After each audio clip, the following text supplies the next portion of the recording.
Hello, welcome to Anagha's daily nest. मंडळींनो, कसे आहात? हो, मस्त आणि मजेत असाल आणि मजेतच असलं पाहिजे, हो की नाही? आजच्या ब्लॉगमध्ये आपण डेली रुटीन नाही बघणार आहोत.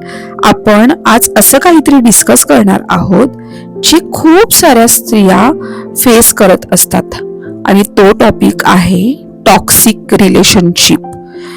तर रेडी आहात का तुम्ही ह्या व्लॉगसाठी? चला तर करूयात आजच्या या व्लॉगची सुरुवात. कधी कधी आयुष्यात काही नाती अशी येतात जी आपल्याला प्रेम नाही तर वेदना देतात, आणि त्या वेदनांमध्ये एक स्त्री हळूहळू स्वतःलाच हरवून बसते. पण प्रत्येक वेळी तुटलेली स्त्री संपतेच असं नाही. कधी कधी ती स्त्री राखेतून पुन्हा उभी राहते, आधीपेक्षा जास्त स्ट्रॉंग बनून. आजचा हा व्लॉग त्या प्रत्येक स्त्रीसाठी आहे जी टॉक्सिक रिलेशनशिपमध्ये स्वतःचं अस्तित्व हरवून बसलेली आहे, पण तरीही तिचं मूल, तिची स्वप्न आणि स्वतःचं आयुष्य वाचवण्यासाठी रोज लढते आहे. एका स्त्रीसाठी टॉक्सिक रिलेशनशिप म्हणजे फक्त भांडणं नसतात, ते तिच्या मनाला रोज थोडं थोडं तोडत जाणारं युद्ध असतं. जिथे शब्दांनी जखमा होतात, जिथे प्रेमाच्या नावाखाली तिचा आत्मविश्वास मारला जातो, जिथे तिला सतत कमी लेखलं जातं.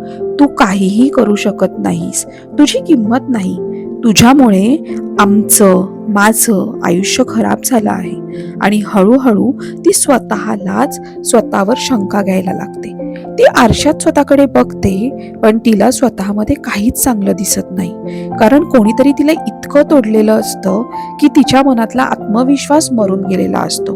पण जगाला हे सगळं दिसत नाही, कारण ती बाहेरून शांत असते ना. ती हसते, काम करते, सगळ्यांची काळजी घेते, पण आतून ती पूर्णपणे तुटलेली असते. कधी कधी स्त्री सगळे झोपल्यावर ती शांतपणे रडते, उशीमध्ये अगदी चेहरा लपवून, कारण तिच्याकडे तिचं दुःख सांगायला कोणी नसतं, तिला आधार द्यायला कोणी नसतं.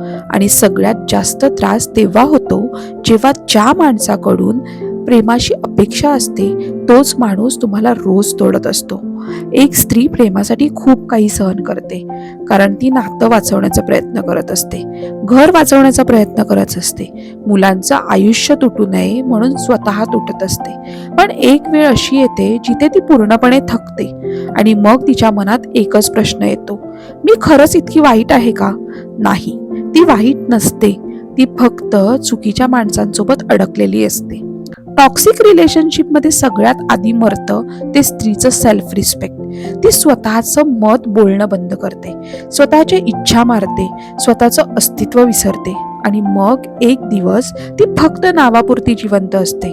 पण आई कधीच पूर्ण हार मानत नाही, कारण तिच्या डोळ्यांसमोर तिची मुलं असतात. तिला माहीत असतं, जर मी तुटले तर माझी मुलं सुद्धा तुटतील, आणि म्हणून ती पुन्हा स्वतःला सावरते, डोळे पुसते आणि पुन्हा उभी राहते, एकटी, कोणाचाही हात नसताना. कधी घरच्यांची साथ नसते, कधी पैशांची अडचण असते, कधी समाजाचे टोमणे असतात. सहन कर, स्त्रियांनी एवढं मनाला लावून घ्यायचं नसतं. मुलांसाठी सगळं सहन करायलाच हवं, पण कोणालाच तिच्या मनात काय चाललंय हे जाणून घ्यायचं नसतं.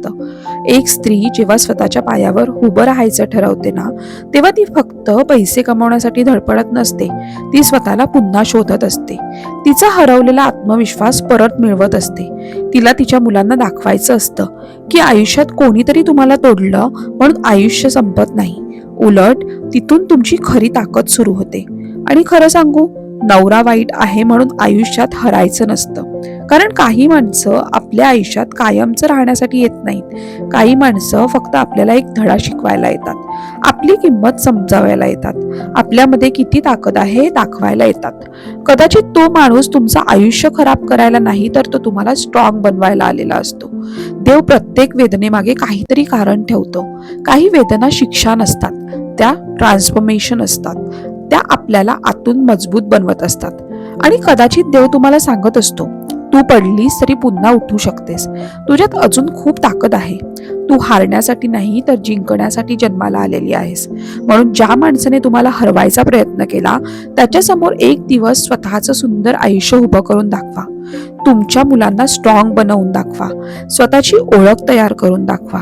कारण खरी जिद्द तीच असते जेव्हा एक स्त्री तुटल्यानंतर सुद्धा पुन्हा हसायला शिकते, पुन्हा स्वप्न पाहायला शिकते, आणि पुन्हा स्वतःवर प्रेम करायला शिकते.